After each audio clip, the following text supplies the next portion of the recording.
And now we are on the air. Okay, so why don't we introduce ourselves? Why don't you go first? All right, Chris Crogan. I'm an undergraduate student at UMass Dartmouth studying computer science and philosophy. Okay, and I am Professor Pete Mandik at William Patterson University, and I teach classes in philosophy of mind and logic and philosophy of science and related topics. And so we're here to discuss your paper. Do you want to start with a brief summary of the paper? Yeah. So the paper, I believe I sent it in with the title "Minds, Brains, and Contents." It's changed. It's been going. I've been writing this for about a year now, Okay. and I've changed the title a few times, so I had to check the title. But it's basically I'm trying to do an argument against John Searle's Chinese Room. I'm trying to argue that a computational theory of mind is possible, and that syntax, basically that there can be what we think of as semantic content. The contents of our minds is represented by a syntactic structure. I do this. I use a few different models in computer science and modern neuroscience to try to argue this. I argue kind of along what Searle identifies as the mix between the robotics reply and the systems reply. And basically, there's a number of researchers who have identified in the human mind, just looking at the way we process, young children especially, but just the way humans learn, we process it. The ways we process that can be very easily modeled with things like Bayes nets. Neural networks are a model used in computer science that are based off of the way the brain works, and neural networks have been very successful recently in creating learning machines. And then I use a framework for neurosemantics that I argue represents, well, not I, others have argued, represents the way we do the way our syntactic structures in the brain produce semantics in our mind. And using those, I argue that John Searle's Chinese Room is insufficient.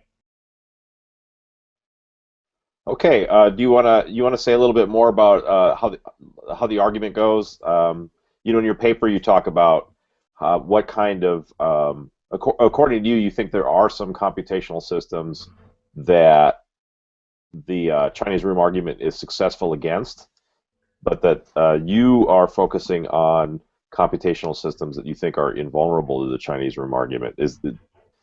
I mean, do you think that's a fair description of your argument? Yes, I believe that when Searle wrote the Chinese Room argument, there was a lot of thought in artificial. We could make this program that would be the program of intelligence, and that we could put this program on any system, and that system would become as intelligent as you or I. And he was arguing against that, and I do believe that there are necessary requirements before a computational system can be intelligent. And I think Searle was successful in pointing out, for the laptop sitting in front of me, in order to become intelligent, there's a lot it needs to be able to do. It needs to be able to have an intentional relationship with some sort of environment. And what that environment would have to be, what that environment would be, it could be loosely interpreted, but there has to be, for it to be intelligent in a context, it has to be able to interact with that context intentionally. That's the framework for syntactic contents that was presented by Professor Elias' method that I cite in the paper, one of the things he says is that the difference between information and content is that um, the content has to be basically the system has to be able to interact with it. Not really. Right. So, one way to talk about this is in terms of, are you familiar with the classic brain in a vat thought experiment? Yes. And now there's a version of the brain in the vat thought experiment whereby the brain in question has just popped into existence. It has no causal history. It is just, if you think of a brain as a finite number of atoms, then you can calculate the probability that such a number of atoms will come together and form a brain. There's a non-zero probability. It's not impossible that a bunch of atoms, just like it's not impossible that all the atoms in the air of this room will just at random collect into the corner of the room, and then I would suffocate because there's no air where I need it to be. There's a non-zero probability that the atoms will do that at random. There's a non-zero probability that a bunch of carbon and hydrogen and oxygen in my backyard will just spontaneously form a brain that is intrinsically the same as my brain. And as far as what's going on internally, it's similar to what's going on in my brain.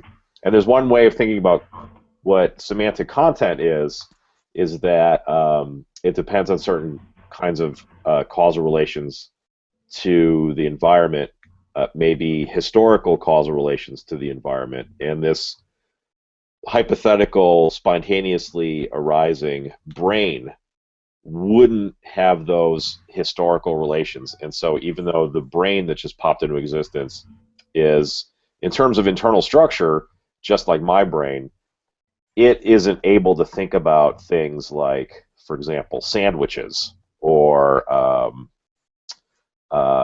Ferris wheels, because it hasn't had the appropriate causal history that would relate it to actual sandwiches in its environment or actual Ferris wheels. So even though I might be thinking about maybe one day going on a Ferris wheel and eating a sandwich, the brain, according to a certain approach to psychosemantics or neurosemantics, this spontaneously arising brain, it wouldn't have that intentional content.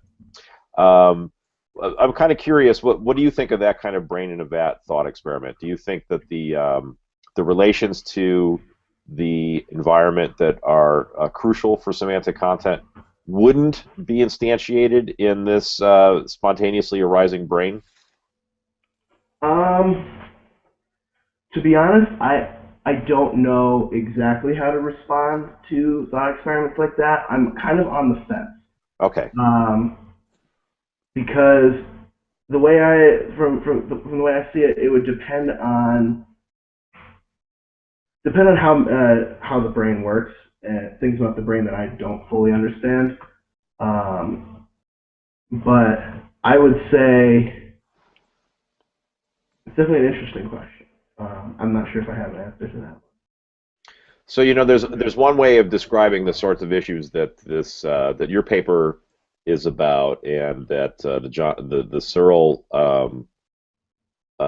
argument concerns, and that is in terms of the vocabulary that you were using just a little bit ago of syntax and semantics. And you can frame this question about whether whether there's any set of syntactical relations or syntactical operations that would suffice for there to be semantics. So, I think maybe lots of people might agree that not just any old syntax will do. Just because you have some kind of physical system that you could describe as following certain rules or having certain kind of rule-governed behavior, that might suffice for syntax, but that wouldn't automatically suffice for semantics. But the one way of framing the question of whether artificial intelligence is possible is whether there's there's like at least one syntactic system that, in virtue of having the particular kind of syntactical operations that it has, would thereby suffice to have um, semantic content. And now, I mean, this raises a whole bunch of questions, and one of them is, well, really, what is syntax?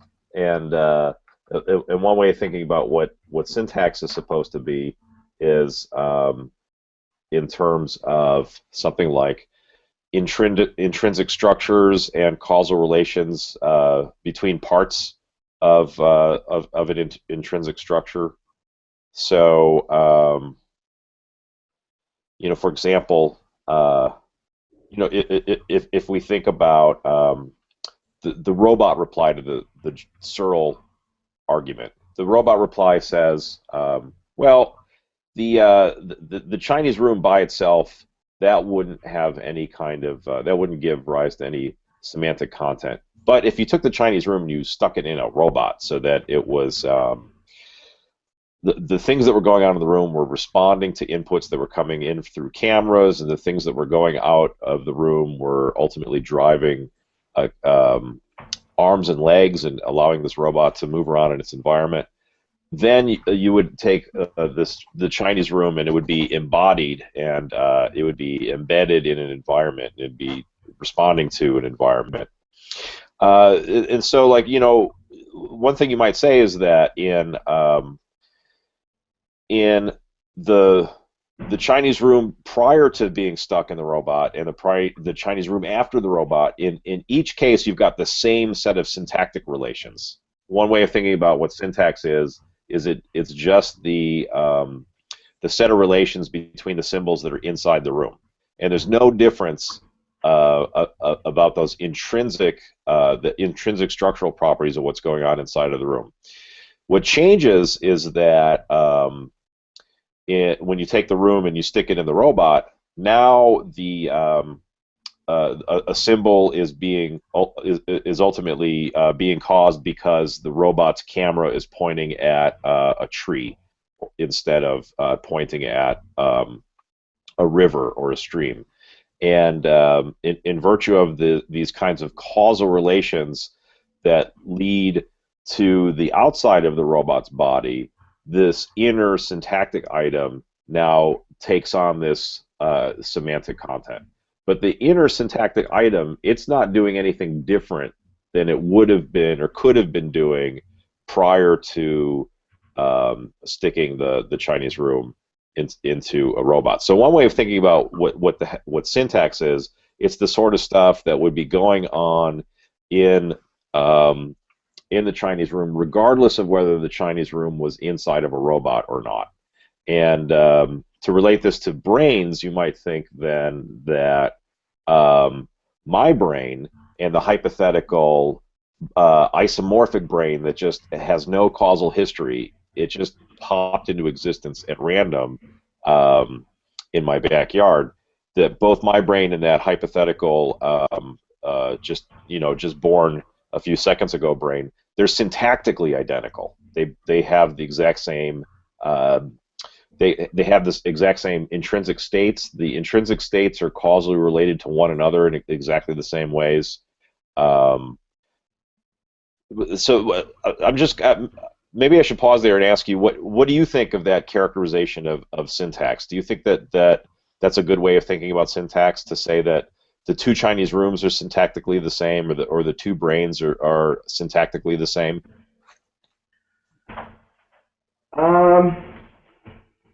Yeah, I think that would be fair to say that they are syntactically the same.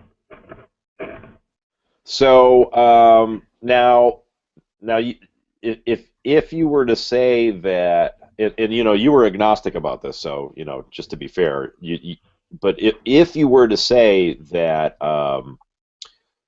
the brain that's in a body and has a certain kind of causal relation to an environment, it gives rise to semantic content, but the just born brain doesn't.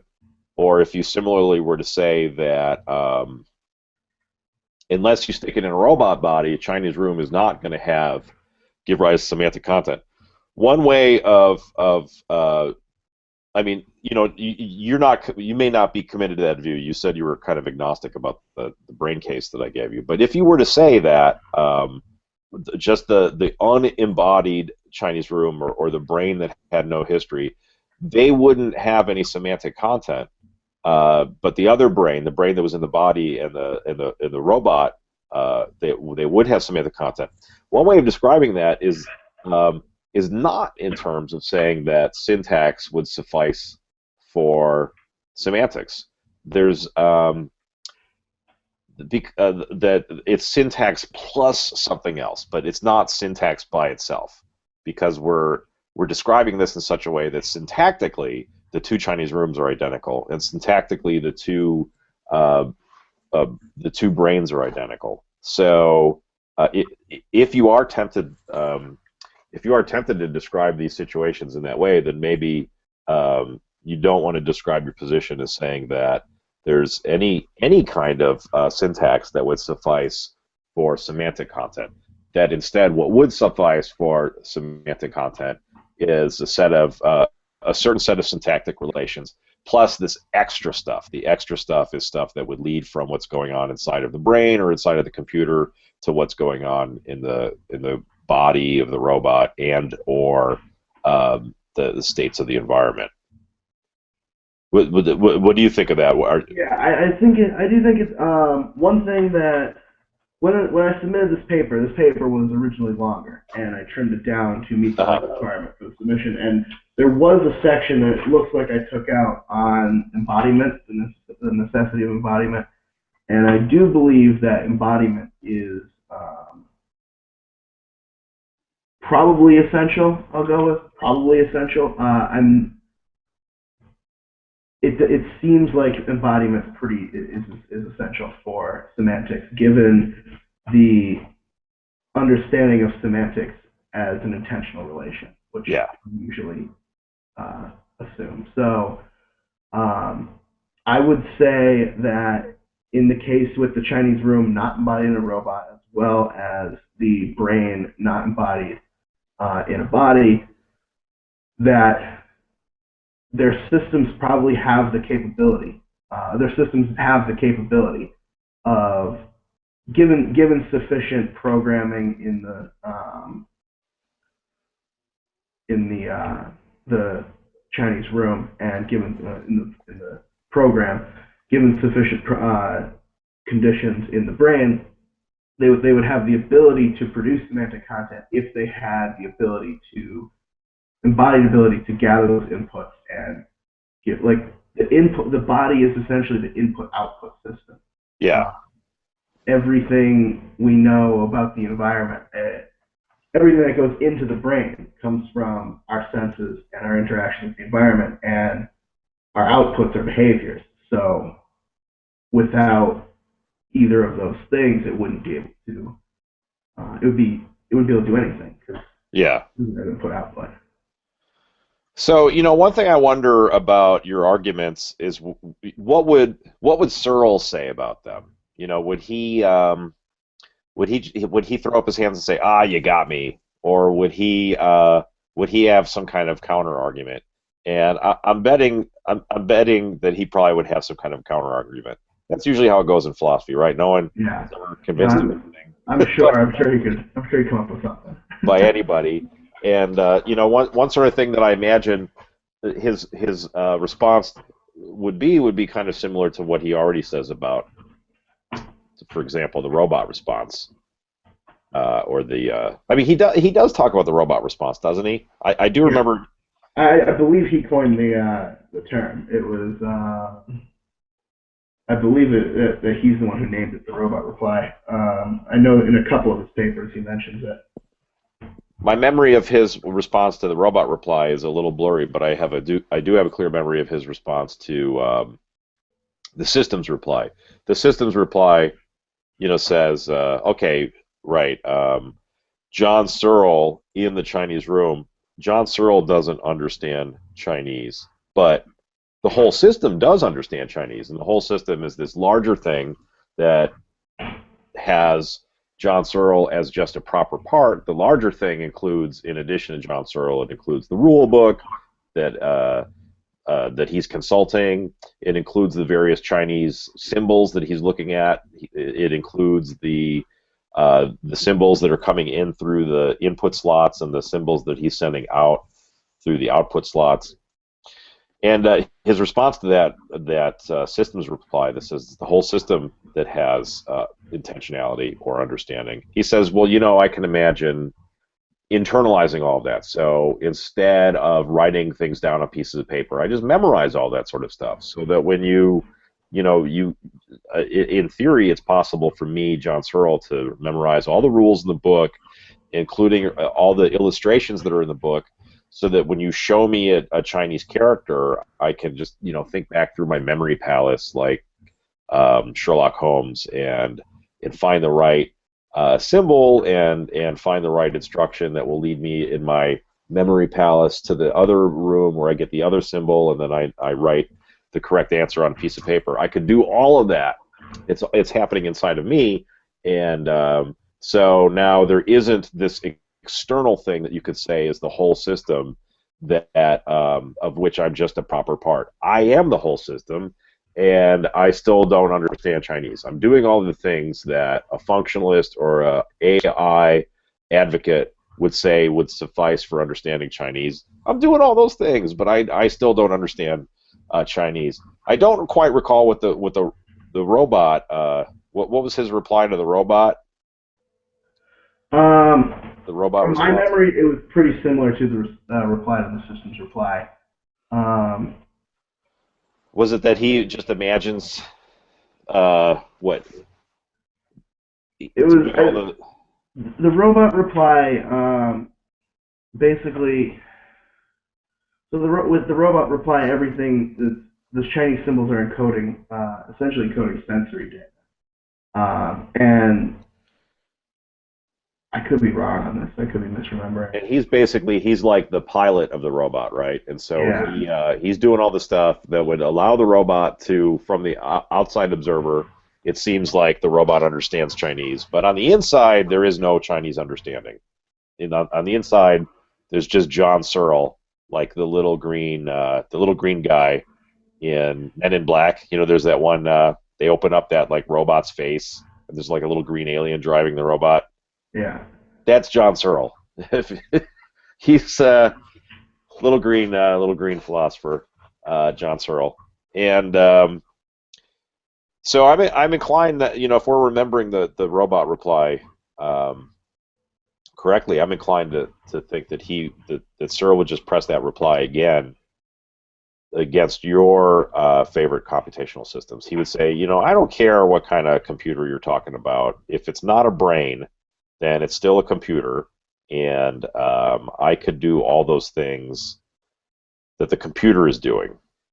It doesn't matter if you stick it inside of a robot or not. I could do all the things that it's doing, and I still wouldn't understand Chinese. And so, therefore, whatever it is doing, that doesn't suffice for understanding Chinese. I suspect that that's what he would say. Yeah. I suspect as much as well. My counter argument would be that one of the difficulties with the robotics reply is that we're essentially no longer talking about understanding Chinese, because to view the robotics reply, to view the system within the scope of the to view a robot within the scope of the Chinese room, what's coming in are Chinese symbols. That information is coming from the robot sensory systems, which have themselves taken in information about the environment and encoded it into something. And if that encoding is Chinese symbols, that doesn't mean the encoding doesn't have to have anything to do with with the original input, as long as the system can decode it, and from that decoding, gain an understanding of the original input. So it's essentially functional, where it doesn't really matter how it's encoded, because as long as you can go from A to B and back to A, uh, it works. The system works. Um, and that's where the framework, the content framework that I talk about here comes in, where I use as an example, and I got this from a couple of other guys, Parisian and Staggered use the Elias Smith framework in the context of Stanley, the the robotic car that won the DARPA Grand Challenge back in 2005, I believe. And they basically argue that using this system, the robot was able to have semantic content by means of, like, if you use this framework. And I agree with their assessment of it, and I use that as part of my argument paper. And basically, what the system did was it takes all the sensory information in, and it encodes it, and uses a bunch of computers. It uses uses Bayes networks, which have been seen to be have been compared to the brain for the way we learn. And using all of these systems, it produces information about its world. And it was able to successfully navigate this course. And it did it intelligently, and it represented the world. It created a model of the world, and this representation is at the very least analogous to semantic content. Yeah. So I'm going to keep on trying to pretend to be Searle here and give you a hard time about Stanley the robot. So part of what you're saying is let's shift our focus from understanding Chinese to something else, like, for example, having perceptual contents in response to the environment. Right? Is that right? Is that fair? Yes, I guess. Yeah. And Stanley was a DARPA robot, and I think there's like YouTube videos people can watch of some of these things, right? These are like autonomous, like cars, right? That are able to. The Volkswagen Touareg. I'm sure if you Google Stanley DARPA, you'll definitely find pictures of it. And so let's take, I wonder what would be. If Stanley did have mental states, what would be the contents of those mental states? Would it be something like knowing how to get to the finish line, or recognizing that something was an obstacle? Would it be something like that? Recognizing that this is a road, this is not a road, this is where the road ends. Okay, so now here's how to do something like a Chinese room, or a Searle kind of argument against that.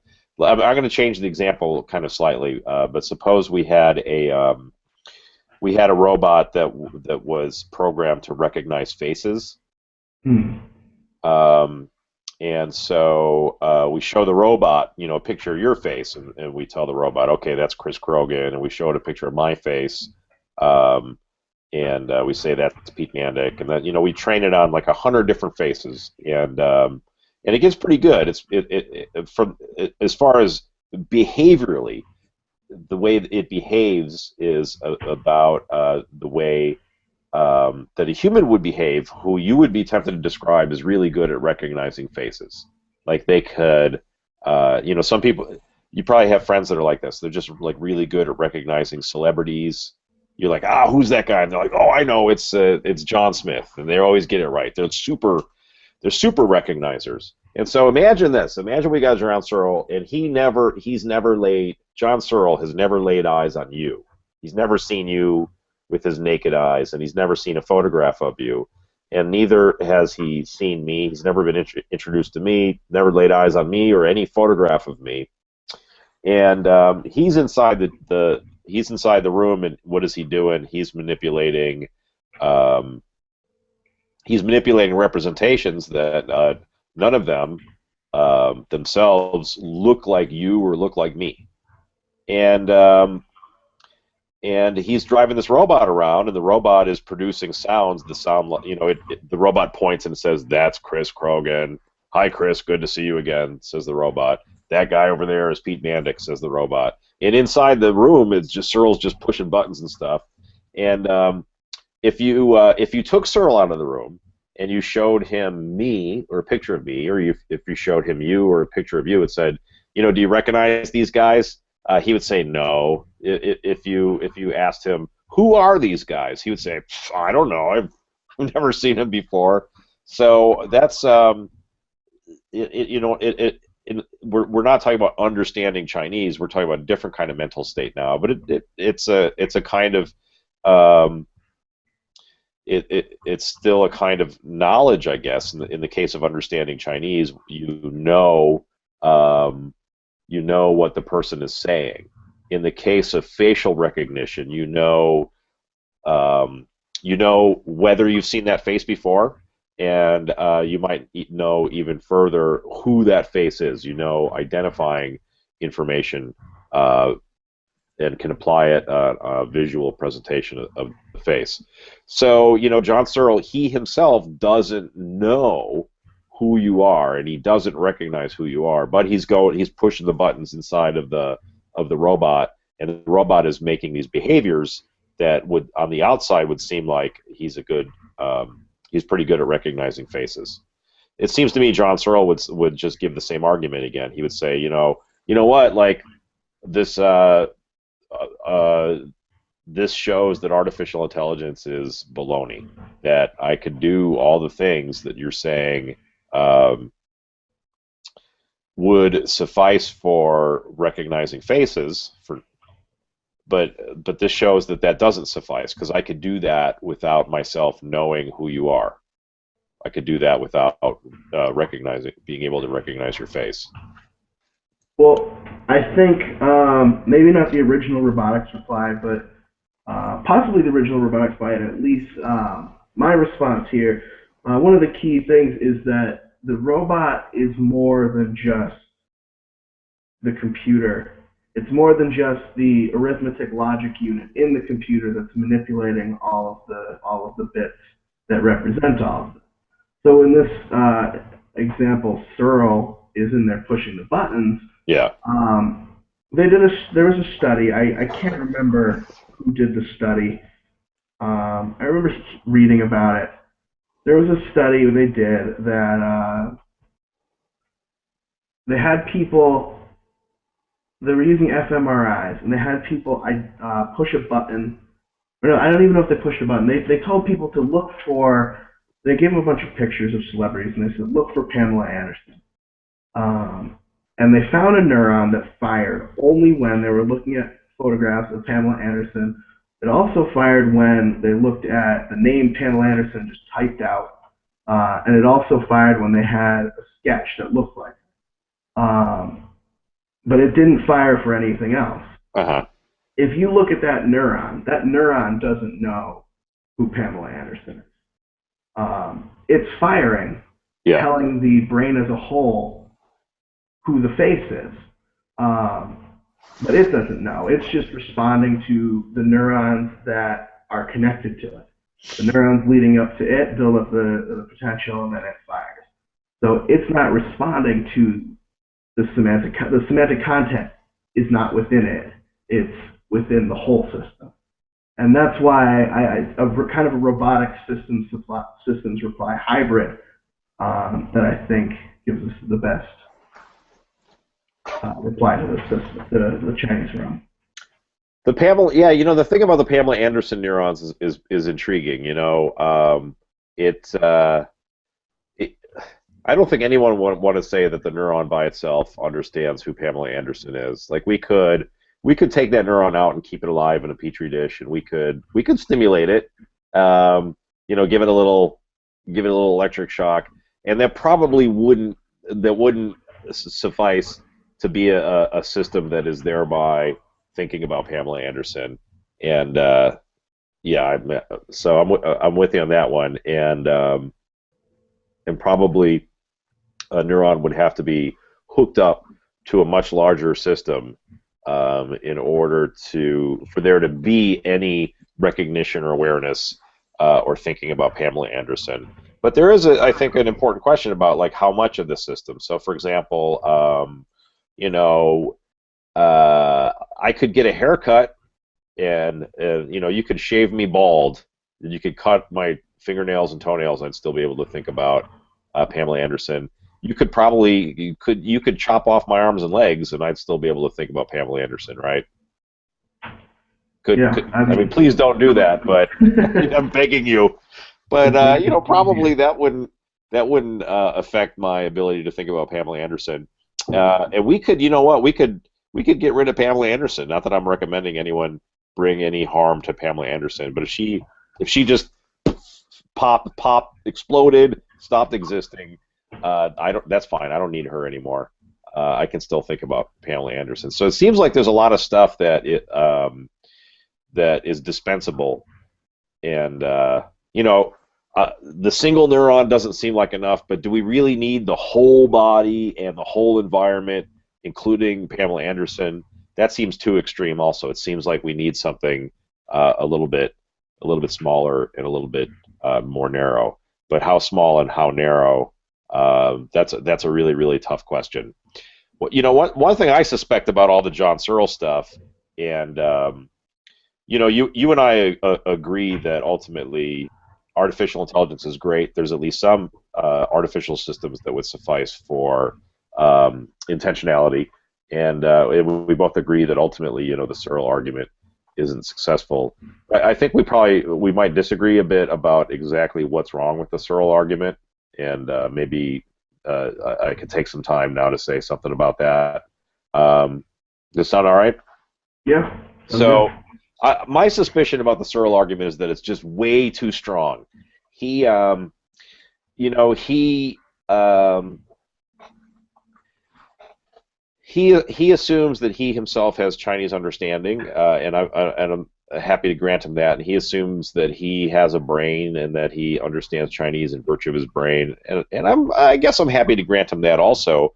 But I suspect that his argument is actually way too strong. That you could use something like his argument to prove that, you know what, not even brains would suffice for Chinese understanding. If you really pushed it, I think you could use something like the Chinese argument to try to prove substance dualism, and I assume that that's a reductio ad absurdum. That if the Chinese room argument is proving substance dualism, that something has gone totally wrong. I don't think substance dualism is really a serious contender. And you know, one way of kind of thinking about the way the basic thing going on with the Chinese room argument is by comparing it to some very similar sorts of thought experiments in philosophy of mind. So one kind of thought experiment is the zombie thought experiment, and this is, you know, with the zombie thought experiment, you are looking at someone else, you're contemplating someone else, and you hypothesize that they're physically the same as you, they're behaviorally the same as you, and maybe even internally physically the same as you. And then you say, well, you know, conceivably there's just nothing going on in there. Even though they have all the same physical properties, they don't have the same mental properties. And another related thought experiment in philosophy of mind is Gottfried Wilhelm Leibniz's thought experiment of the mill from his monadology. There's at one point in the monadology where he ultimately wants to defend a kind of idealism, but he's arguing against materialists like, for example, Hobbes, and he's saying, look, you know, these materialists, they think that what a mind is a brain, and that's just crazy, and here I'm going to show you how. If what a mind was a brain, that means that a mind would be a complex. It would be made out of multiple parts that are causally interacting. And I could imagine myself shrunk down, and I go inside of a brain as if I were walking around inside of a mill, like walking around inside of a factory. And all I would see would be these different mechanical pieces pushing and pulling one another. and I certainly wouldn't see anything that would suffice to explain anything mental. I wouldn't.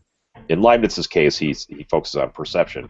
He says, I wouldn't see anything inside of this mill that would suffice to explain perception, and then he goes from there to say, therefore, minds have to be simple things, and what a mind really is a monad. It's a simple substance. The reason I want to compare these three thought experiments is to note some key similarities and differences. You know, with the zombie thought experiment, you're examining a person from the outside, from the third person point of view. You know, I might look at you and say, well, you know, Chris, you seem like you have a human body like me. You have eyes and you have a head, and yeah, you know, I bet you even have a brain. But for all I know, Chris, you don't have any kind of mental states. You don't have anything going on mentally. So I'm viewing someone from the outside. With the Leibniz argument, Leibniz shrinks down and he goes inside of the brain. So he's not viewing the brain from the outside; he's viewing it from the inside. But in both of these cases, there's something kind of passive. With Searle adds an extra ingredient. So not only is he going inside by going inside the Chinese room, he's doing what the artificial intelligence people and the functionalists say you should be doing. So, you know, Leibniz, when he's in the mill, he's not making the mill do anything. He's just observing it passively. But Searle becomes the mill. He does what the mill is supposed to be doing. And he says, aha, you know, it's not just me observing it and saying, I bet, you know, this could happen without there being any, without any understanding. I am doing it, and I know what I understand, and I know that I don't understand Chinese, even though I'm doing all the things that you artificial intelligence people say that I could do.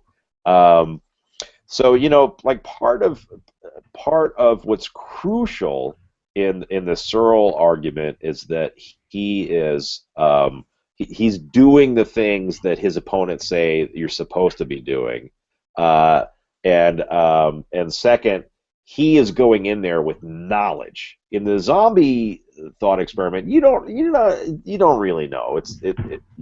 You're saying like, well, for all I know, and similarly with the Leibniz thought experiment, he's not saying he knows that there's no perception going on in the factory. He's saying that for all he knows that there's no perception.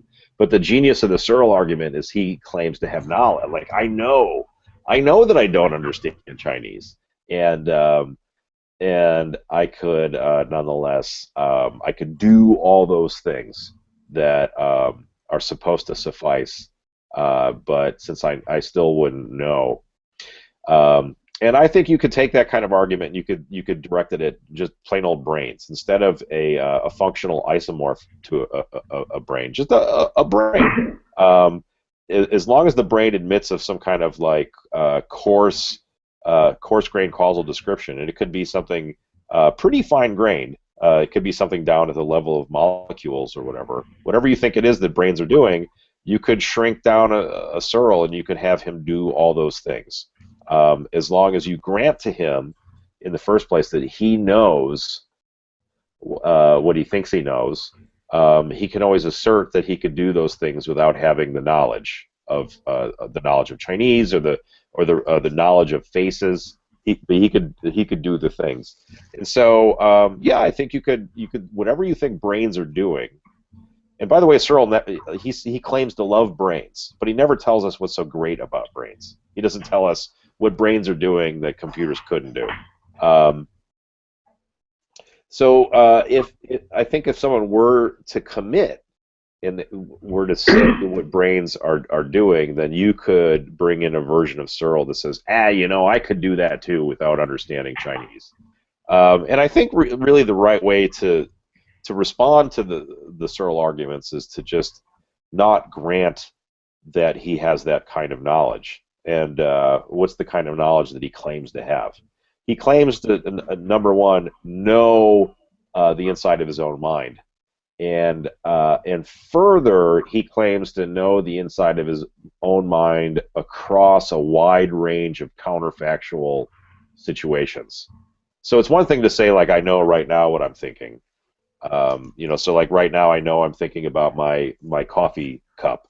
But it's another thing to say that I know that I would be thinking about my coffee cup if I was surfing on a wave of lava while standing on a titanium surfboard. Like that's a counterfactual situation. That's so that's a much stronger kind of knowledge than simply asserting knowledge of what's going on in the actual situation. So Searle is claiming to have a very strong kind of knowledge about his own mental states, and further, he's claiming that he knows what his knowledge would be across this wide range of counterfactual scenarios, really crazy scenarios in which he is, doing all of the stuff that anybody plausibly would say that a so-called Chinese understanding computer program would need to do, even if it is a lookup table instead of a neural network program. It's still going to be incredibly complicated, and it's just kind of a little bit ridiculous to think that Searle could do that in the first place. In the old-fashioned version of the room where he still has a book and the papers, but it's even more ridiculous in the version where he internalizes it. He memorizes the rule book and he memorizes the papers. So that's like this really, really, really far out scenario, and I don't think we should grant him that he still is an authority about what he would know. I think the way to think about this is to say that kind of first person methodology where you focus on what's going on the inside of your own mind and then try to reason about counterfactual scenarios. I think we should just say, you know what, that's garbage. Forget about that. Forget about the Chinese room. Let's think about intentionality from a third person point of view. And so, this brings us back to the sorts of stuff that you and I agree about. So, the kind of neurosemantic approach that Chris Eliasmith favors, or the kind of approach to artificial intelligence where you say, like, yeah, Stanley, the DARPA, what was it, Volkswagen, Yeah. the DARPA mobile. Stanley the DARPA mobile. Yeah, Stanley has got intentional content. Stanley has knowledge.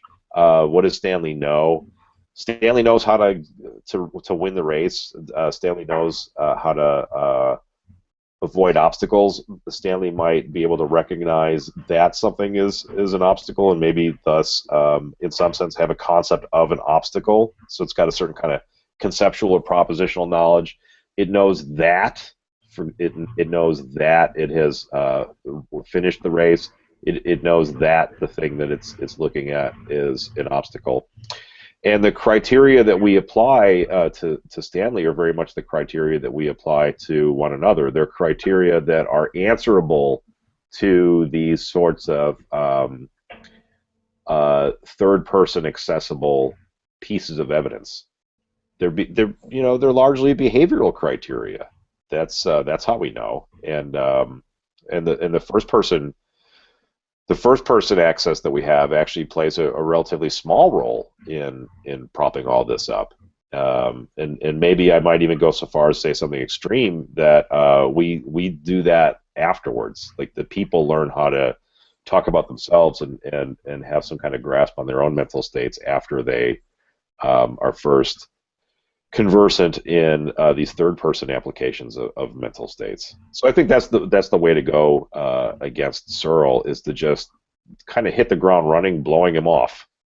and the thing to blow off is to blow off this kind of very strong first personalism, where you grant to Searle that he does know what's going on in his own mind in such a strong way that it's generalizable across a wide range of counterfactual scenarios. We just say, no, sorry, you don't know that.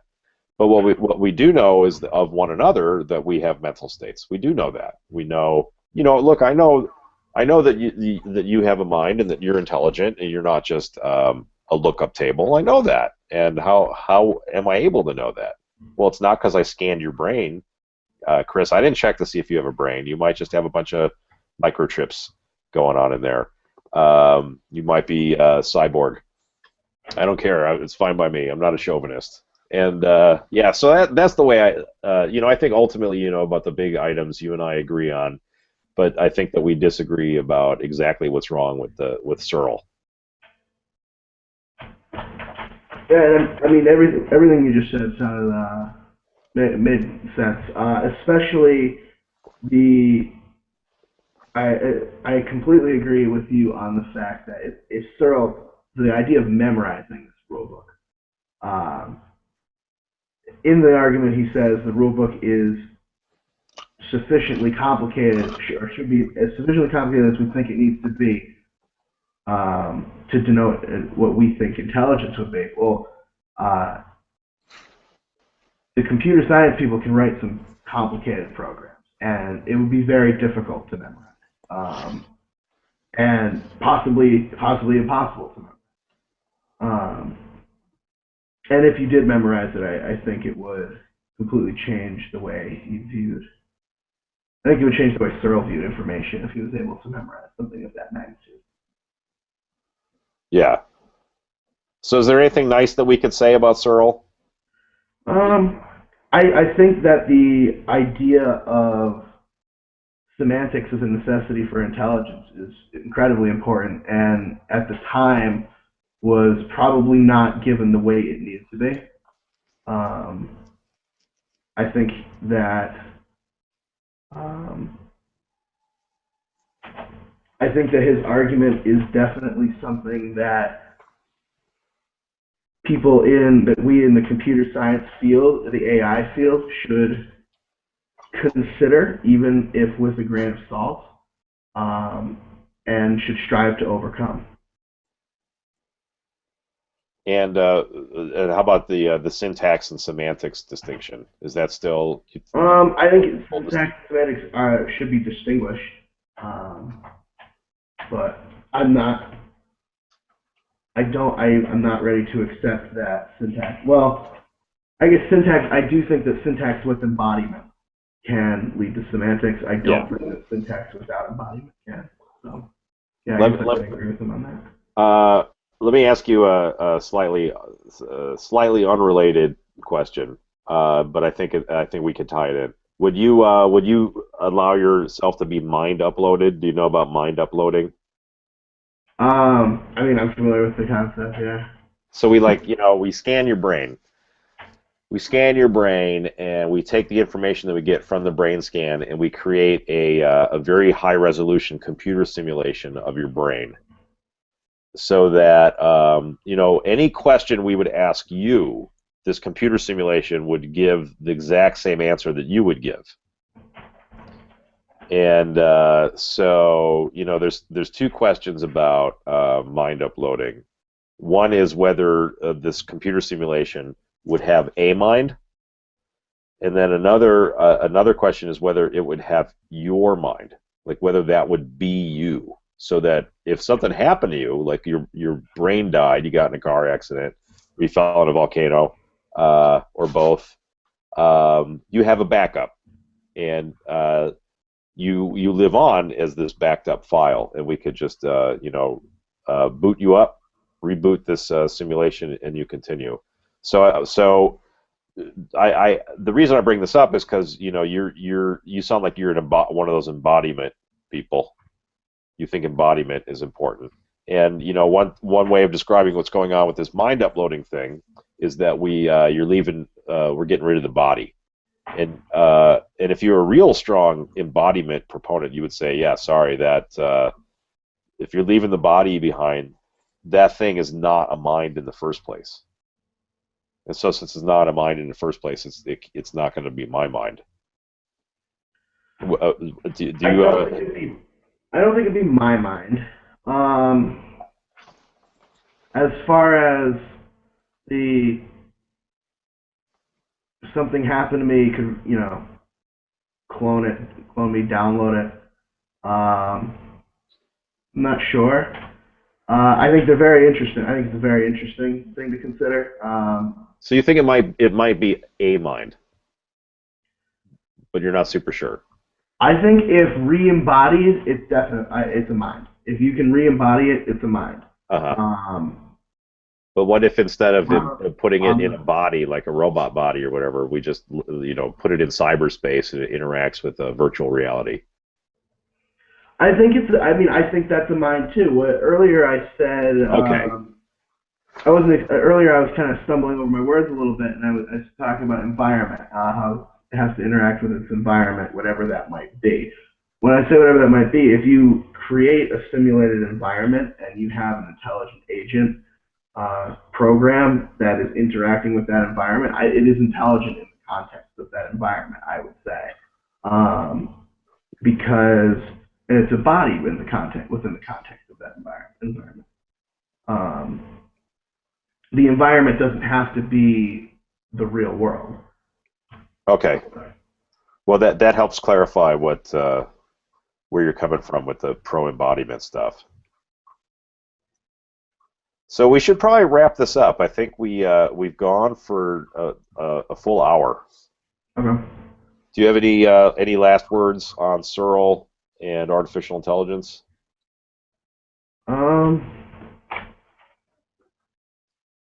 I think we covered most of it. All right. Well, I've enjoyed this discussion. I thought this was really interesting. We covered a lot of interesting stuff, and I really enjoyed your paper, and I'm glad we had this opportunity to talk about it. Well, thank you. I enjoy I enjoy and appreciate the feedback. So, because this is an ongoing, the work in progress. So. Well, it's been my pleasure, and if you keep on working on this, I'd be happy to read later versions of it. Okay. All right. Well, I'm gonna hit the stop broadcast button, and we can call it a wrap. Okay. Okay. It's a wrap. All right. Thank you. All right. Bye bye.